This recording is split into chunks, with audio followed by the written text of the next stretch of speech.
तो बच्चों next topic है आपका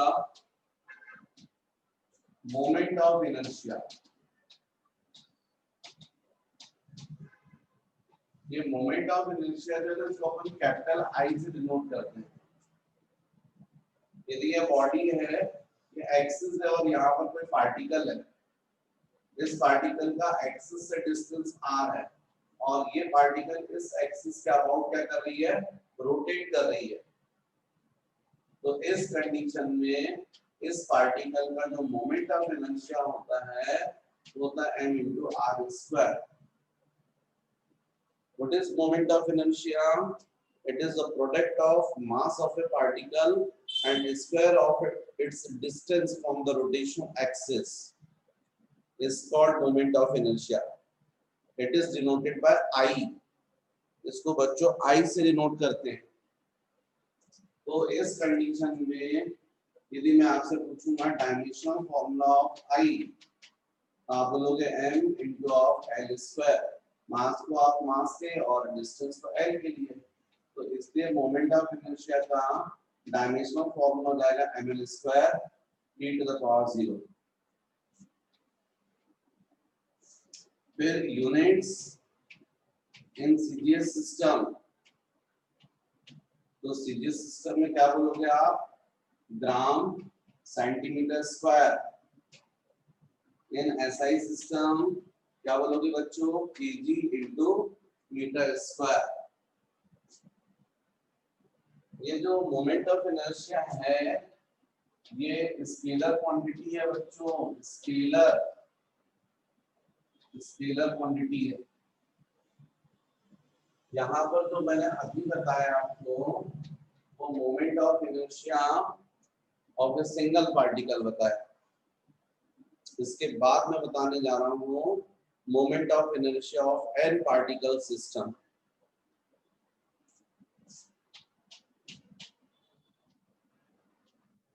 moment of inertia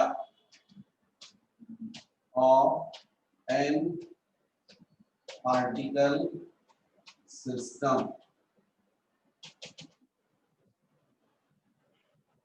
rigid body किसको बोलेंगे, ऐसी बॉडी जो हार्ड है, जिसके ऊपर हम फोर्स लगाएं तो ना दबे वो, मतलब उसके पार्टिकल्स ना क्लोज आए और स्ट्रेच करें तो दूर भी ना जाए।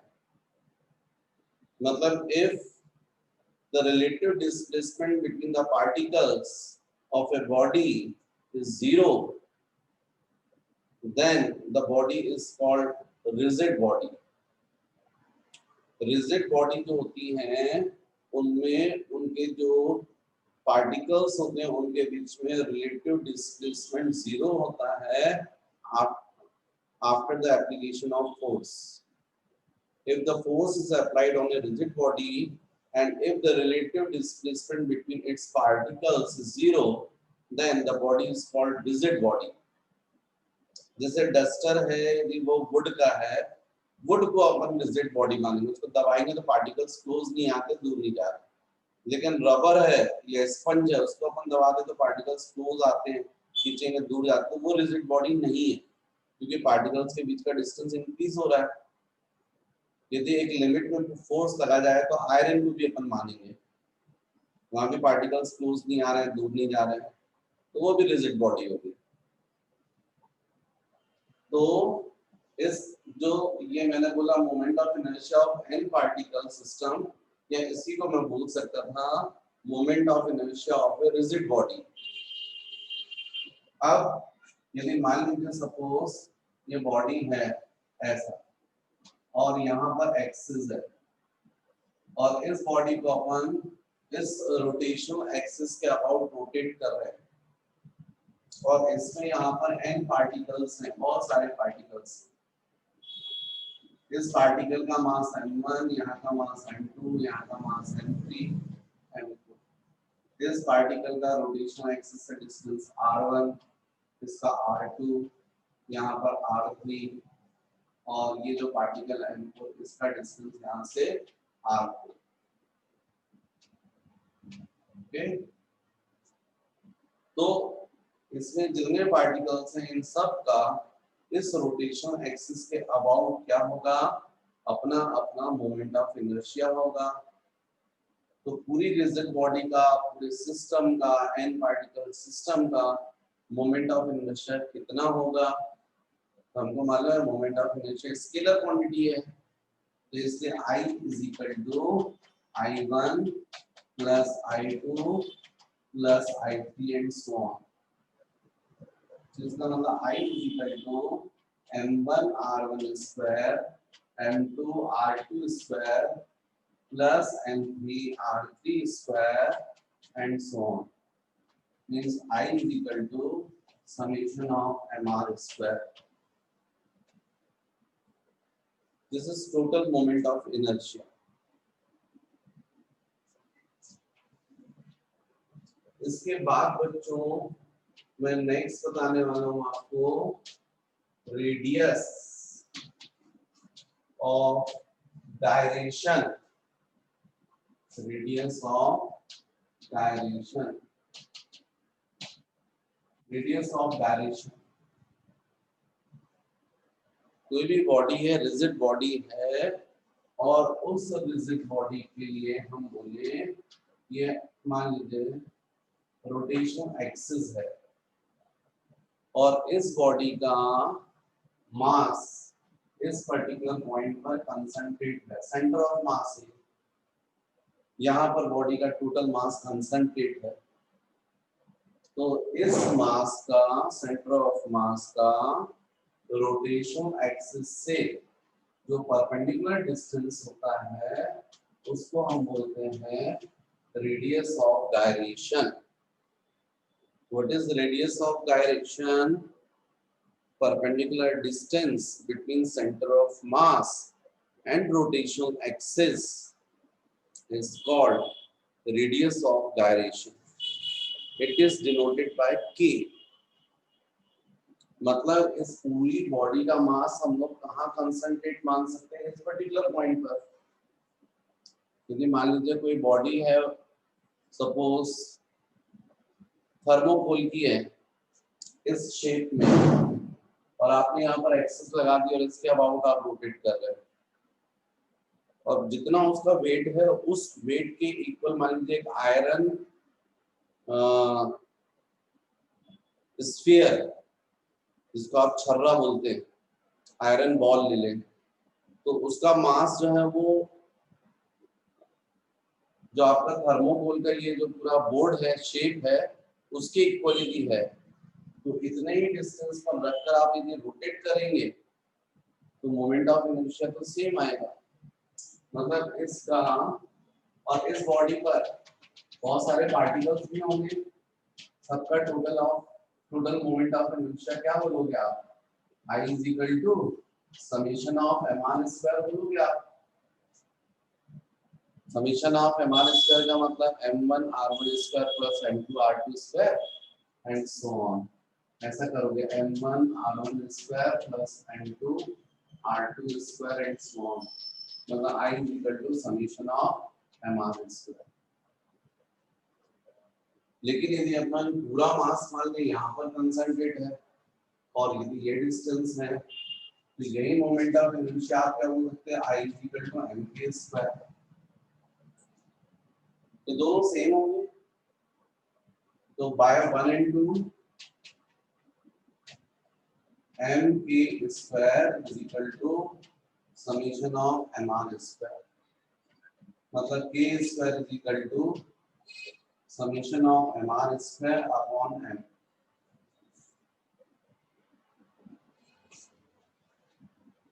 इसका मतलब k is equal to root over summation of mr square upon factor m, मतलब k is equal to root over summation of mr square upon summation of m। कुछ बच्चे जिनका मैथ्स वीक होता है वो बोल देते हैं सर इसको समेशन एम को कट कर दीजिए। नहीं भैया, कट नहीं कर सकते। इस समेशन mr स्क्वायर का मतलब है m1 r1 square plus m2 r2 square plus m3 r3 square and so on. और ये डिनोमिनेटर में समीशन m का मतलब है m1 plus m2 plus m3 and so on. तो ये जो k है वो ऐसा ही रहेगा, रेडियस ऑफ गायरेशन। तो बच्चों ये आपको पता होना चाहिए। एक और बात, ये जो रेडियस ऑफ गायरेशन है, मैंने आपको बोला कि what is radius of gyration, तो मैंने बोला perpendicular distance between centre of mass and rotational axis. मतलब मैं परपेंडिकुलर डिस्टेंस को बोल रहा हूँ centre of mass, radius of gyration. तो इसका मतलब इसकी जो यूनिट होगी वो सीजीएस सिस्टम में सेंटीमीटर होगी और एसआई सिस्टम में क्या होगी, मीटर होगी। सीजीएस सिस्टम में सेंटीमीटर और एसआई सिस्टम में मीटर। हट जाता हूँ बच्चों, यदि आप लोग को नोट्स बनाना रहेगा तो कम से कम आप लोग बना सकते हो। तो बच्चों नेक्स्ट टॉपिक है theorem of moment of inertia. Theorems of moment of inertia आप लोग के school examinations point of view से बहुत इंपॉर्टेंट है। जनरली थ्योरम्स लिखने के लिए भी आती है और प्रूफ करने के लिए भी आती है, समझे।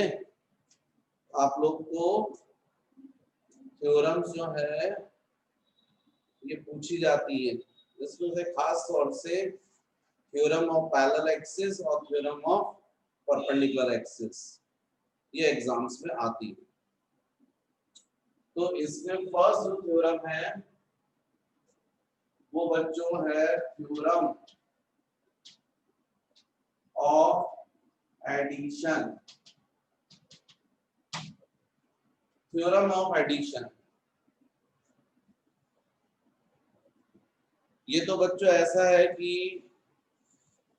किसी भी बॉडी का जो टोटल मोमेंट ऑफ इनर्शिया होता है वो इस पर जो पार्टिकल्स प्रेजेंट हैं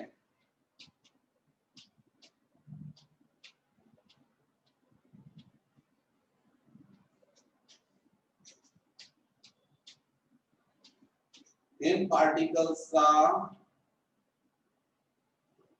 रोटेशन एक्सिस के अबाउट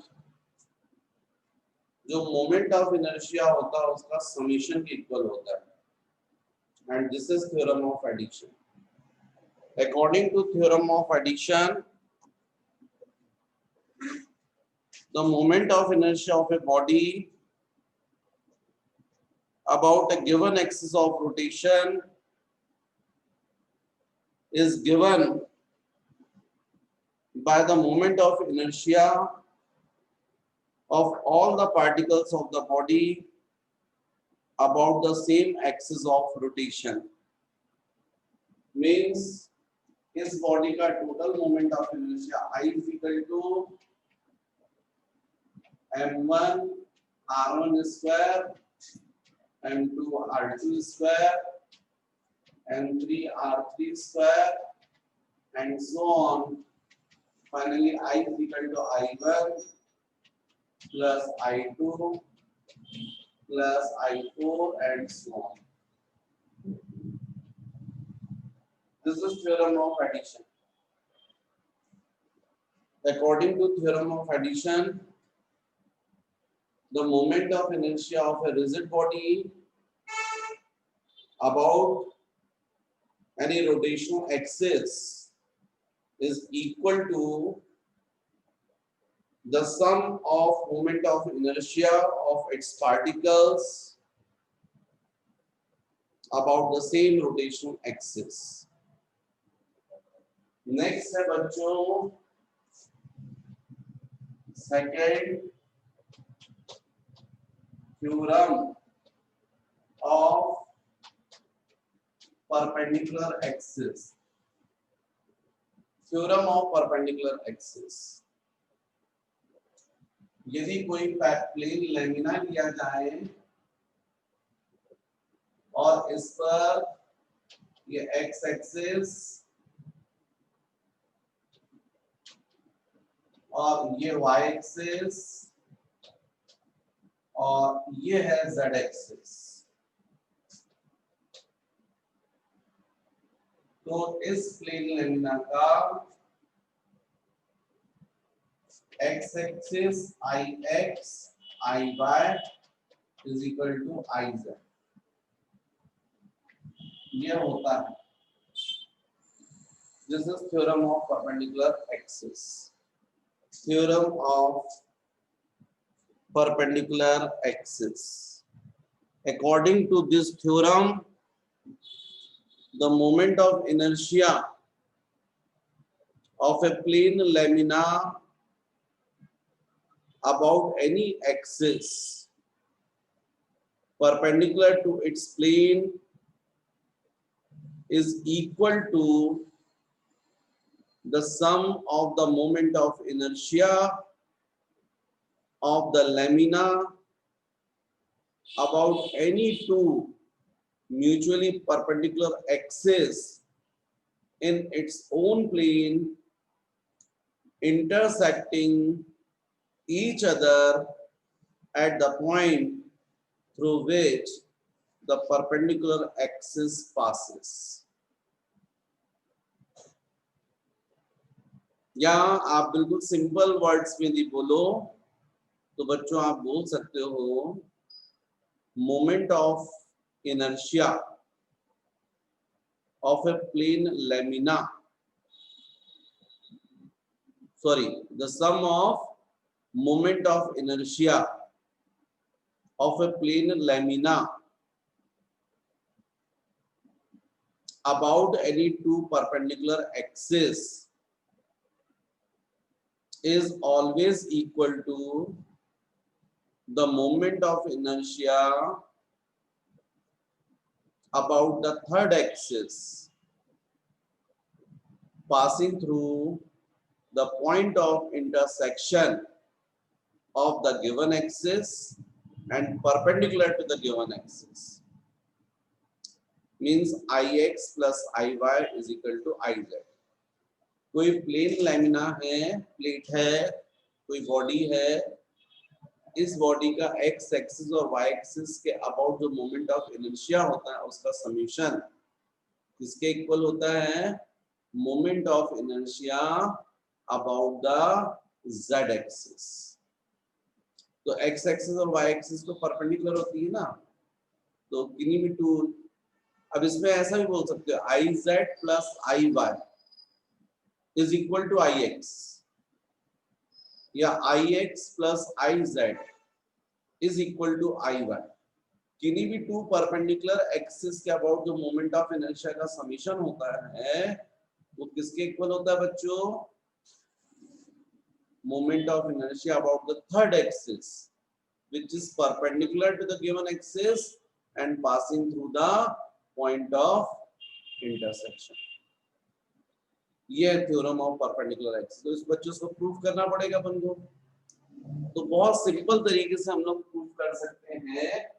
ये प्लेन लैमिना पर कोई पार्टिकल ले लो P और इसके coordinate suppose x y, proof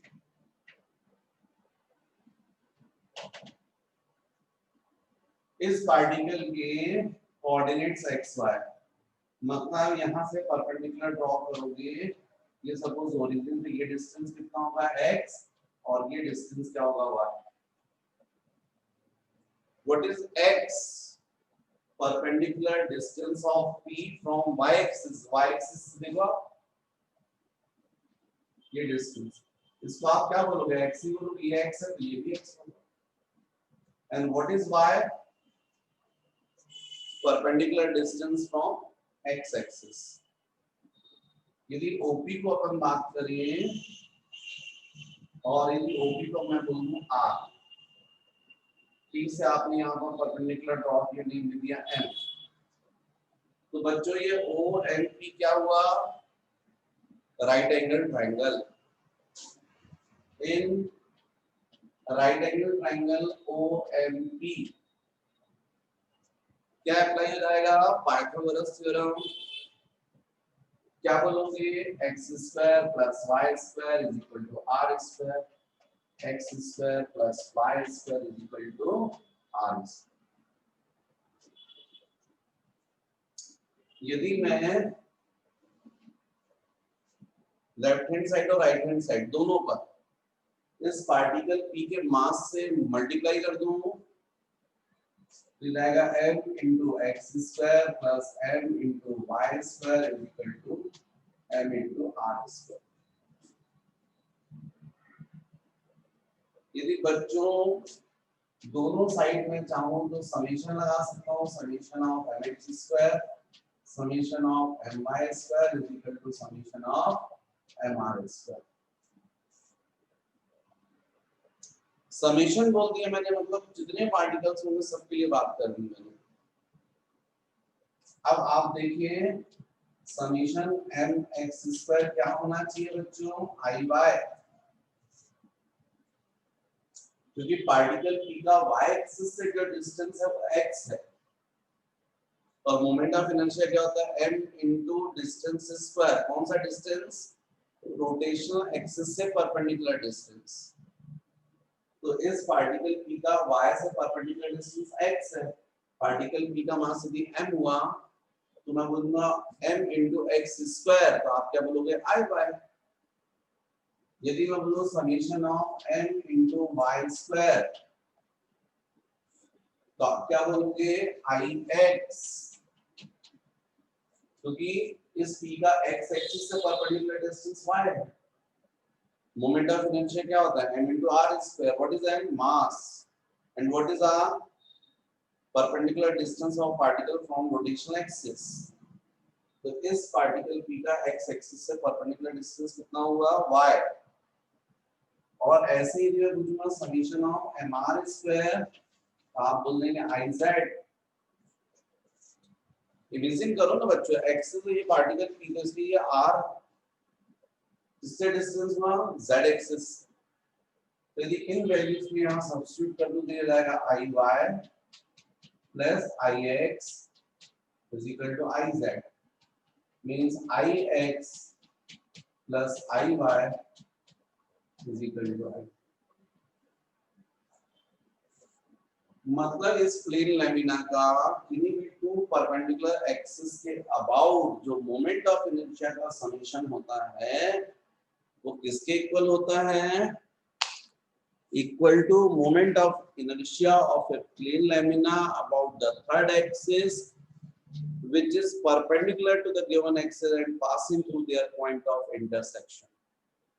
This is theorem of perpendicular axis. तो मैं साइड में हट जाता हूं ताकि आप नोट्स बना सकें।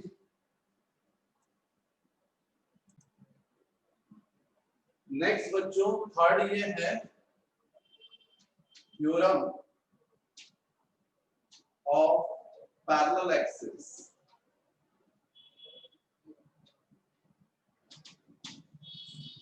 थ्योरम ऑफ पैरेलल एक्सिस बहुत इंपॉर्टेंट है बच्चों, आप लोग के एग्जामिनेशन पॉइंट ऑफ व्यू से जनरली एग्जाम में आती है। तो होता ही है बच्चों कि जैसे मान लीजिए कोई प्लेन लैमिना और उसको हम इस एक्सिस के अबाउट रोटेट कर रहे हैं और इसका यहाँ पर है सेंटर ऑफ मास और यहाँ से भी एक एक्सिस पास हो रही है जो सेंटर ऑफ मास से पास हो रही है और इस गिवन एक्सिस के पैरेलल है। हम इस बॉडी को किसके अबाउट रोटेट कर रहे हैं? O के अबाउट। लेकिन अब आप इमेजिन कीजिए एक और एक्सिस है जो सेंटर ऑफ मास से पास हो रही है और इन दोनों के बीच का जो डिस्टेंस है वो सपोज a। तो फिर जो थ्योरम ऑफ पैरेलल एक्सिस होती है उसका है IO is equal to IC plus m into a square. इसको अपन बोलते हैं थ्योरम ऑफ पैरेलल एक्सिस। मतलब इस थ्योरम के हिसाब से किसी भी बॉडी का किसी एक्सिस के अबाउट जो मोमेंट ऑफ इनर्शिया होता है वो कितना होता है, तो इस बॉडी के सेंटर ऑफ मास से जो एक्सिस पास होती है गिवन एक्सिस के पैरेलल होती है, उसके about moment of inertia plus body का मास और दोनों एक्सिस के बीच का जो डिस्टेंस है इनका स्क्वायर, इसके प्रोडक्ट के इक्वल होती है। This is theorem of parallel axis. According to theorem of parallel axis, the moment of inertia of a body about a given axis is equal to the moment of inertia of the body about axis passing through center of mass of the body and parallel to the given axis plus the product of the mass of the body and square of perpendicular distance between the two parallel axes. यदि notes बना रहे हैं तो जो मैंने बोला उसी को स्लो करके आप अपने, क्योंकि YouTube में तो ये फैसिलिटी है कि आप मेरी स्पीड को स्लो भी कर सकते हैं, फास्ट भी, थोड़ा स्लो कर दें और उसको लिखते जाएं तो आपको एग्जैक्ट आप थ्योरम लिख सकते हैं। According to theorem of parallel axis, the moment of inertia of a body about any axis is equal to the moment of inertia of a body about an axis passing through center of mass and parallel to given axis plus the product of mass of a body and square of its distance between two parallel axes. तो बच्चों यदि हम इसको proof करना चाहते हैं, ये centre of mass है और इस एक्सिस के अबाउट हम रोटेट कर रहे थे, बॉडी को एक्चुअल में हम इसके अबाउट रोटेट कर रहे थे, वो के अबाउट, तो इसके अबाउट हमको क्या निकालना है, मोमेंट ऑफ इनर्शिया। इसके लिए हमने क्या किया है कि सेंटर ऑफ मास से भी एक एक्सिस पास की, इमेजिन की जो गिवन एक्सिस के पैरेलल है और दोनों के बीच का डिस्टेंस सपोज a, यहां पर कोई पार्टिकल p है, इस पार्टिकल का मास m और इसका ये c से जो डिस्टेंस है वो सपोज x, ये डिस्टेंस a और ये डिस्टेंस x। अब यदि मैं आपसे बोलूं कि इस पार्टिकल का moment of inertia through IO, moment of inertia इस बॉडी का, इसके अबाउट O के अबाउट, तो आप क्या बोलोगे, m into a plus x square, क्योंकि मोमेंट ऑफ इनर्शिया क्या होता है, मान स्क्वायर होता है। What is our distance of particle from rotational axis, तो p का रोटेशनल एक्सिस से डिस्टेंस कितना हो गया, a प्लस एक्स, ये p के लिए। और यदि पूरी बॉडी के लिए बोलूंगा तो मुझे समेशन लगाना पड़ेगा, तो पूरी बॉडी के लिए बोलूंगा तो फिर IO is equal to summation of m into a plus x square. अभी मैंने सिंगल पार्टिकल के लिए किया था फॉर p, लेकिन कंप्लीट बॉडी के लिए है फॉर बॉडी, तो टोटल मोमेंट ऑफ इनर्शिया क्या होगा, इस पूरे का समेशन हो जाएगा। अब IO is equal to summation of m, ये हो जाएगा बच्चों a square plus x square plus 2x, ऐसा हो जाएगा। ये हो जाएगा IO is equal to summation of m into a square plus summation of m into x square plus summation of m into 2ax, ऐसा हो जाएगा। इसी में यहाँ पर ये देखो आप, summation m into x square is equal to इस p का c के अबाउट मोमेंट ऑफ इनर्शिया क्या बोलोगे, m into x square, mass m है और p का इस रोटेशनल एक्सिस से डिस्टेंस कितना है x, तो m इंटू एक्स स्क्वायर मतलब क्या होगा, moment of inertia about axis passing through centre of mass, पूरी बॉडी का बोलना तो summation of m x square, मतलब इसको हम लोग क्या लिख सकते हैं, IC। यहाँ वैल्यू रख दो तो IO, यहाँ पर a तो बच्चों कांस्टेंट है ना, जैसे आप कभी भी आप समेशन करते हैं, मान लीजिए जैसे मान लीजिए suppose m1 into 2 square plus m2 into 2 square plus m3 into 2 square, तो आप क्या करोगे, 2 स्क्वायर को कॉमन निकालोगे फिर क्या करोगे, m1 plus m2 plus m3 ऐसा करोगे ना, m1 plus m2 plus m3 को क्या लिख सकते हो आप, समेशन है। तो इसी तरीके से यहाँ भी a स्क्वायर कांस्टेंट है, इसलिए इसकी जगह जाएगा m और यहाँ पर हो जाएगा a स्क्वायर, इसकी जगह पर हो जाएगा IC और यहाँ पर हो जाएगा बच्चों प्लस 2a कांस्टेंट है, तो ये जाएगा 2a into summation of m into x. अब ये समेशन m इंटू एक्स जो होता है मोमेंट कहलाता है इसी डायरेक्शन में, और इसकी वैल्यू होती है बच्चों 0, तो summation m into x is equal to actually में होता है 0, ये पूरा 0 हो गया। तो आपके पास क्या बचा, IO is equal to capital M into a square plus IC, या फिर IO is equal to IC plus M into a square, और इसी को हम बोलते हैं थ्योरम ऑफ पैरेलल एक्सिस। मैंने आपको यहाँ पर प्रूव कर दिया है, बस यही आपको करना है। तो IO का मतलब moment of inertia of a body about an axis passing through O।